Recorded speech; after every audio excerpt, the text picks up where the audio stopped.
Hello guys, back again, and there's a quick look at the conditions outside, and I wish the video was a little bit better. We're running at 480p on this stream here, and this is the reason why. This is the cost breakdown I got to upgrade the internet just to 5 megabytes, and you can see it's a little bit expensive there. But, you know, maybe if we pick up things later on in the winter or spring, we can go up to 720 there and do some HD. However, you know, if I go to Dallas or San Antonio, we're going to do HD streams there, since I do have relatives with fiber internet. So we'll do that from time to time. All right, let's check and make sure our audio is up and running. That's going to be the first priority here. Let's see, I'm getting levels that look very good here. And, all right, I think we're good to go here. Texas, once again, under the southeasterly flow from the Gulf. You can see the moisture has crept inwards a little bit.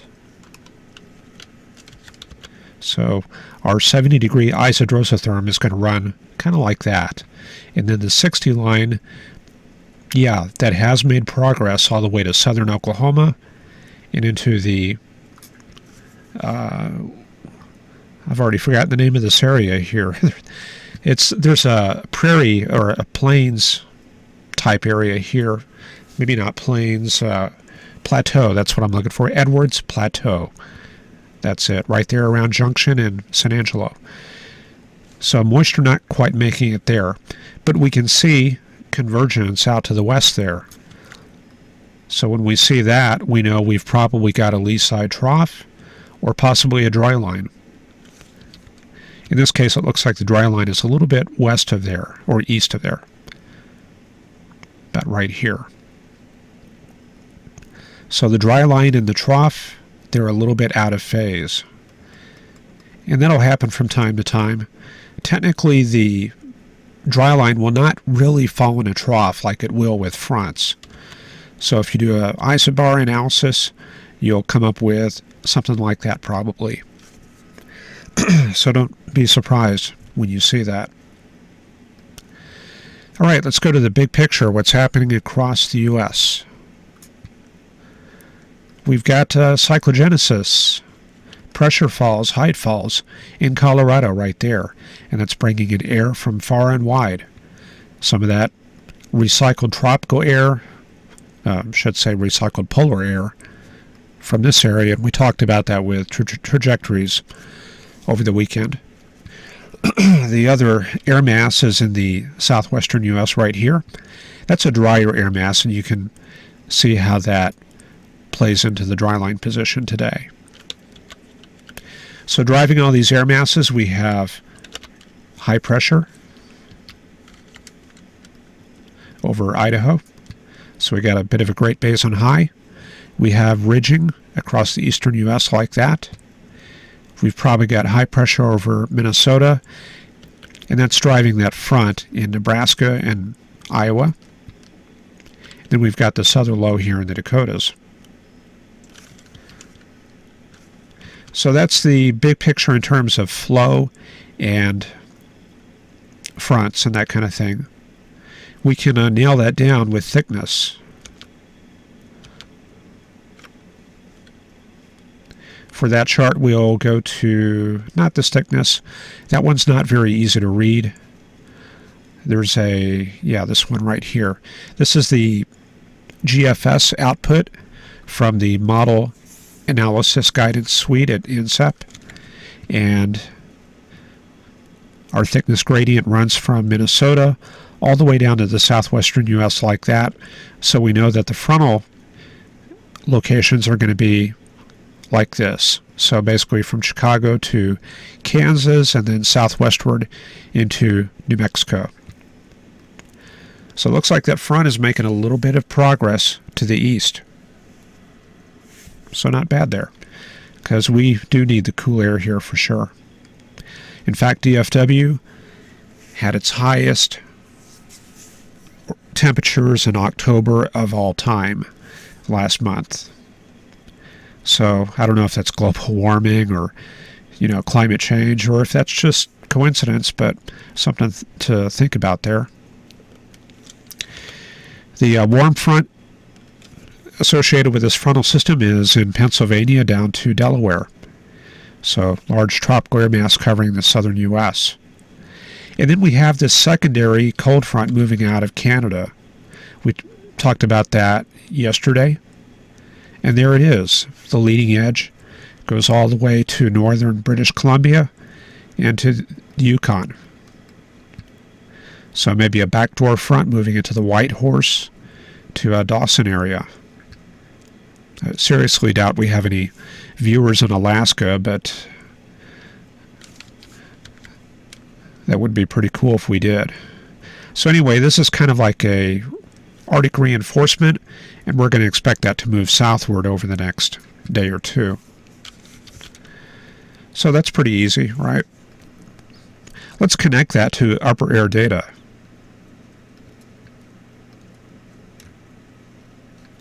All right, let's see. GFS did not finish loading the vorticity, so I'm going to kick that with a reload real quick. And let's check this out. Let's tie this into the upper level conditions. We're looking at the 500 millibar chart here. This is up at 18,000 feet. So this is basically the mid-troposphere. And remember, we had a frontal system running from Chicago to Kansas and then down to New Mexico. So where's the jet that supports this? It's located right there. And see, we're talking a little bit about that channeled flow that I mentioned a couple days ago. That might have been yesterday. Here's where we have channeled flow in between this area of high vorticity here and negative vorticity to the south. So that kind of guides the jet in between. So that's actually the polar front jet, and that's supporting the system we have over New Mexico and the Midwest. So any cyclogenesis associated with it in this area, that's probably going to be caused by height falls out in this area and disturbances that are moving through the trough. So another area channeled flow right here. So that's another segment of the polar front jet. So if we draw that out, we're going to come out with something like that right there. And so likewise, this system here in Ontario, that could definitely be supported with that could be supporting a frontal system at the surface, maybe like that. So we could go back down to the surface chart and see if we can see that system. And certainly out in the Pacific, that indicates probably another system out there. God, I don't know what's wrong with my voice. Not on the ball today here. All right, let's see. Do we have anything else to look at? We'll take a quick look at the satellite. There we go. We've got a jet stream cloud signature. See this area of cirrus coming up from Sonora. So jet's going to be on the back side of that, kind of like that. And let's see, things look kind of unstable up in the Pacific Northwest. And looks like a little bit of cloudy activity there in Virginia. Where would that be coming from? Looks like possibly some isotropic lift ahead of this warm front. So we're getting a little bit of warm air advection in this area. Probably a little bit of damming of the air mass in Virginia and North Carolina. All right, and I think we're probably about ready to move into the forecast. We'll check the hurricane, the NHC page. Looks pretty quiet, just this one area of forecast development.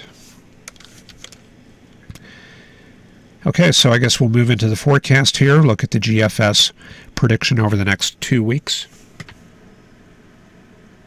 And I'm I'm taking a look at chat here. One person mentions that Atlanta has beaten its record high 2 days in a row. Wow, how about that? I tell you, hopefully we'll break this pattern pretty soon. Let's see if there's any hope for that in the forecast charts here. We'll move forward to the end of the week. Remember, we had this front over the central U.S., kind of like that. Where is that in 2 days? Well, that looks like it's in the northeast U.S. There's the leading edge. This actually looks like it picks up that polar outbreak coming out of Canada and moving south. And that probably couples with that old... Oh, yeah, you see what's happening here? It looks like that scoots southward a little bit. Let's go back a little bit. So there's our frontal boundary on Wednesday. And then it looks like that probably sinks southward very gradually, like that. So we have a front in the Texas area, probably a lot of moisture, so I think we're going to see rain chances go up in Texas Wednesday and Thursday. If we get any significant thunderstorm activity, I probably will bring the channel back up and we'll talk about some radar presentations. Okay, so a cold outbreak coming into the northeast on Thursday. See if I can pronounce that. Thursday night. In the back edge, we have this warm front up in Canada. That's going to be heading into the James Bay area. And then by the middle of the weekend, cold front sweeps through the northeast U.S., tail end down in Georgia and South Carolina. High pressure settling in over Texas, and that should push out some of the moisture. And then by, let's see, Saturday and Sunday, things are looking kind of stagnant. So the frontal zone lifts up to the northeast like that. We have a new system coming into the Pacific Northwest, but looks like that moves very gradually inland. And it looks to be a little bit on the weak side there. New reinforcement coming in along the west coast on November 8th. This is out at 168 hours. A new outbreak coming into the northeast U.S. on November 9th. So, more cold weather for the northeast U.S., nothing for Texas. Well, we get a little bit of high pressure sinking into the Texas area and a little bit of upslope starting to form here with this easterly gradient. So it looks like we're going to be kind of in a cloudy pattern here in Texas during much of next week. And then after that, we're starting to get into the crystal ball portion of the GFS.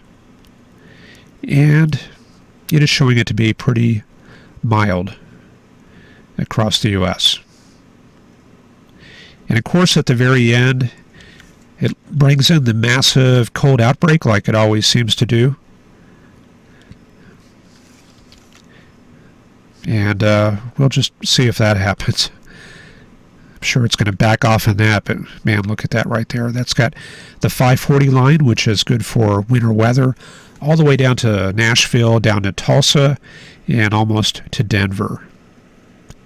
And cold core right there, so yeah, maybe we can take some bets on whether that's going to happen. Probably not.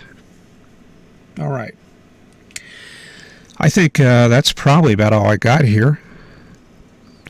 I'll do something a little bit new here and break up a music bed. I'm going to try to close this out a little bit more elegantly. But anyway, I appreciate you watching, and we'll see you at the usual time tomorrow. There goes my video. All right, see you guys later.